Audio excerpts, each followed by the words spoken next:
Apa bedanya Edifier sama HKT? Ya, ada logo H-nya sih, itu doang. Mari kita review.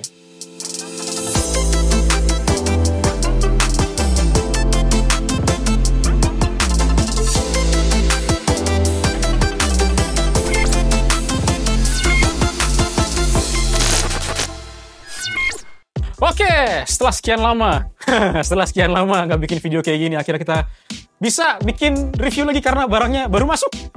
Kali ini kita kedatangan dari Edifier HKT, jadi mereka tuh baru launching sebuah headset gaming, namanya adalah Edifier HKT G35. Kalau bisa gue bilang ini adalah headset gaming budget, tapi kelasnya premium. Pertanyaannya, untuk sebuah headset gaming, ini bentuknya kayak gini nih, untuk sebuah headset gaming dari HKT di kelas harga yang segitu, nanti kita review di akhir, apakah bagus sih sebenarnya headsetnya atau enggak? Nah, tapi sebelumnya kita juga udah pernah bahas produk lainnya dari HKT, yaitu sebuah TWS yang gue lupa tipenya, tapi kalian bisa cek videonya di atas sini. Jangan lupa juga untuk klik subscribe channel Upstation Media, dan kalau misalnya udah, mari kita masuk ke bagian reviewnya. Sekarang seperti biasa kita mulai dari segi packagingnya. Packagingnya standar lah ya, standar seperti headset gaming seperti biasanya. Di bagian depan ada tulisan, ada gambar headsetnya HKT, jadi kalian tahu produknya bentuknya kayak gimana. Di bagian samping ini ada kayak petunjuk untuk kontrolnya, dan di bagian belakang ini ada kayak beberapa fiturnya lah, kayak dia tuh support 7,1 virtual surround lalala lili, dan kalian bisa cek sendiri, nanti bakal gue jelasin juga. Untuk isi kemasannya, kalian bakal dapetin satu unit headset dari Edifier HKT G35, kemudian ada satu buah detachable mic yang udah gue pasang di sini, dan juga ada buku petunjuk dan garansi. Udah, itu aja, that's it. Simple, isinya nggak neko-neko. Jadi kita ngomongin desain ya. Untuk desain ini sebenarnya adalah sebuah headset gaming kabel. Jadi bukan Bluetooth tapi kabel, dan kabelnya ini ujungnya adalah Type A. Ujungnya ini Type A. Jadi ini cuman bisa connect ke PC, laptop, PS4, PS5, pokoknya device apapun yang mendukung koneksi ujungnya itu yang USB Type A. Jadi kalau misalnya kalian mau connect ke HP, mohon maaf, ini nggak bisa. Untuk kabelnya sendiri dia ukurannya 2,5 meter, jadi cukup panjang ya, dan bahannya dia bukan yang ya biasa aja sih menurut gue, kabelnya cukup oke. Dan dia tuh ada kayak remote gitu di tengah kabelnya seperti gaming headset gaming pada umumnya ya, yang kalian bisa atur untuk ngatur volume, untuk nyalain matiin mic, dan juga untuk nyalain matiin si lampu RGB yang ada di bagian kanan dan kirinya. Terus si headset ini tuh dia pakai kerangka dari, ini bukan metal sih, lebih ke aluminium gue rasa, dan bahannya tuh ringan. Untuk desainnya harus gue akui, first impressionnya adalah ini bulky banget. Untuk sebuah headset, nih, ini tuh gede menurut gue, kayak lebar banget rasanya. Karena apa? Karena di bagian sampingnya dia tuh ngasih kayak semacam ornamen gitu, ornamen lampu-lampu RGB yang bisa kalian matiin dan nyalain. Ini gue coba matiin deh. Nah, yang bisa kalian matiin dan nyalain sesuka hati kalian. Dan dia punya bagian sampingnya ini, di kerangkanya itu, dia nyambung ke bagian atasnya. Dan di dalamnya baru dia ada ear cups-nya. Jadi kayak ada layernya gitu loh. Dan untungnya, bagian luarnya ini, yang bagian kerangka luarnya sama bagian ear cups-nya, itu tuh dia nggak jadi satu, nggak di-mold jadi satu. Tapi ada sedikit pemisahnya gitu loh. Jadi tetap bikin si headset ini fleksibel meskipun ukurannya gede.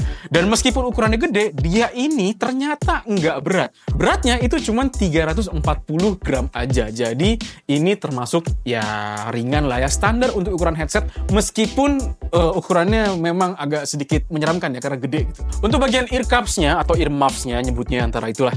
Nah, dia ini pakai bahan protein leather alias ya kayak kulit sintetis gitulah. Ini juga berlaku untuk bagian earpads-nya. Pas kita pegang sebenarnya ini cukup empuk ya, ini empuk banget, bukan cukup empuk lagi. Dan pas gue pakai ini nyaman. Cuman untuk penekanan ya, kalau ini tapi seleranya orang beda-beda ya. Kalau menurut gue ini agak sedikit tekan, tapi masih bisa nyaman karena dia punya ear cups-nya ini empuk. Jadi kalau dipakai dalam waktu lama masih oke lah. Cuman biasanya ini kalau menurut gue ear cups semacam ini itu punya jangka waktu ya. Maksudnya bisa lebih cepat untuk ngelotok, untuk ngenetek. Terutama kalau misalnya kalian pakai nyimpennya ini di ruangan yang lembab. Jadi kalau bisa, kalau kalian pakai headset ini, kalau beli headset ini, simpannya di ruangan yang kering. Dan kalau misalnya keringetan, kalian ya lap aja sampai kering.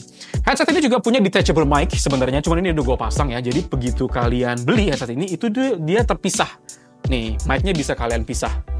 Cuman yang menurut gue bagus adalah mic-nya ini dia ada kunciannya. Jadi begitu kalian pasang, itu dia kalian puter, nah dia tuh bakal ngunci. Jadi kalau mau kalian lepas, mau kalian tarik sekuat apapun, dia nggak akan lepas.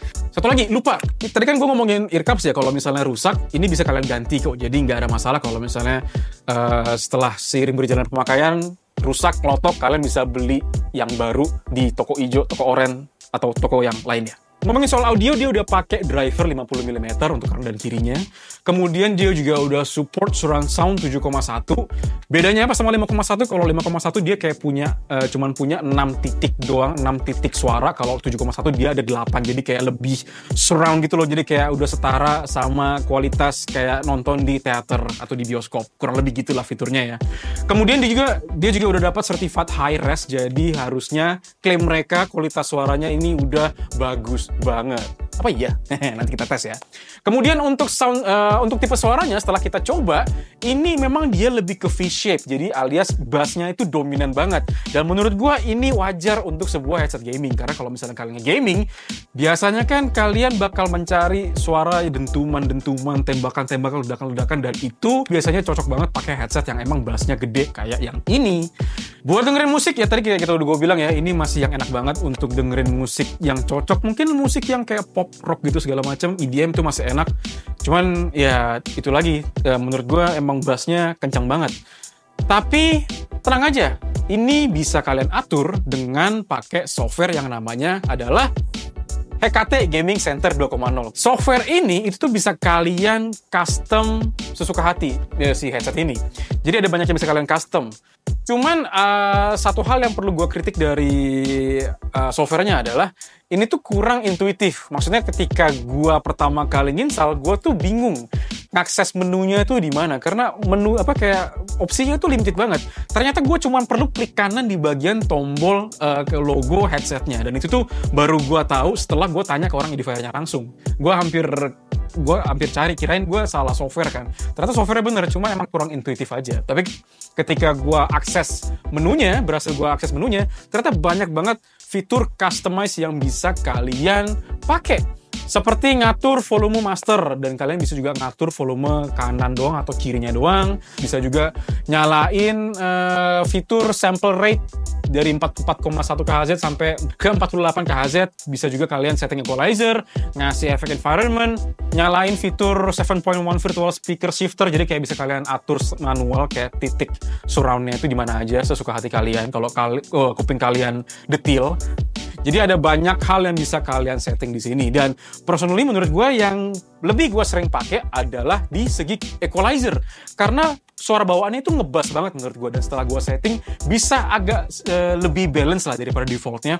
Cuman memang masih ngebass karena emang bawaannya itu udah ngebass banget. Tapi menurut gue itu masih enak banget untuk dengerin musik, nonton film, dan terutama untuk main game. Nah, untuk kualitas mic-nya gimana? Menurut gue kualitas mic-nya ini oke banget. Karena ketika kalian pakai itu suara orangnya, suara gue itu jelas banget, dan jatuhnya tuh crispy, dan nggak ada suara noise di belakang tuh masih kedengeran tapi tipis banget. Dan itu mungkin kebantu juga sama karena filternya bawaannya ini juga ya. Dan kalau misalnya menurut kalian noise dari luar tuh masih kedengeran, kalian bisa tebelin lagi untuk penahan noise-nya lewat fitur noise reduction yang ada di aplikasinya, yang biar bikin suaranya tuh lebih kedap lagi. Cuman efek sampingnya suara kalian itu bakal agak lebih mendem. Jadi kalau misalnya kalian nggak masalah sama itu ya tinggal dinyalain aja. Overall, untuk kualitas suara dan juga mikrofonnya, gue acungi jempol. Buat kalian yang penasaran dengan suara mic-nya gimana, bisa cek di footage berikut ini. Oke, ini adalah suara gue pakai mikrofon bawaan pas syuting.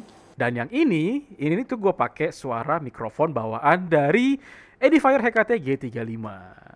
Nah ini tuh juga bisa dipasangin efek-efek sebenarnya, efek-efek yang ya buat lucu-lucuan doang sih sebenarnya. Coba kita tes ya. Nah ini suara gua pakai efek bapak-bapak. Dinosaurus sih sebenarnya tulisannya, cuma suaranya jadi kayak om-om bejat gitu. Nah ini suara gue jadi suara bebek gitu. Terus satu lagi, ini suara cowok, suara bapak-bapak harusnya lebih manly. Nah kalau yang terakhir, ini suara Mirna. Ini suara cewek, ini jadi suara cewek. La la la li li li. Kakak cantik. Jadi ini gue lagi di kondisi berisik ya, gue lagi di kebun binatang nih, banyak monyet-monyet, burung-burung.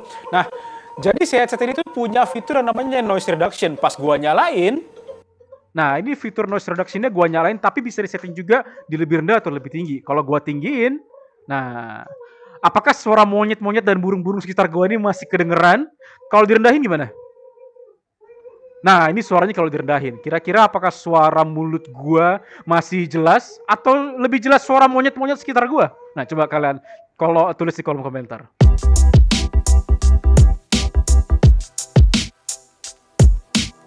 Jadi overall menurut gua ini adalah headset gaming yang solid dan bisa kalian tebus di harga, gue lupa harganya tapi ada tulisannya di bawah sini. Nah, ini harganya di sini nih. Sekarang pertanyaannya, apakah ini headset gaming yang cocok untuk kalian? Coba tulis di kolom komentar. Segitu aja video kali ini. Jangan lupa untuk klik like, share, dan subscribe channel Upstation Media. Gue Yosi dan sampai jumpa di video kita yang berikutnya. Adios, bye-bye.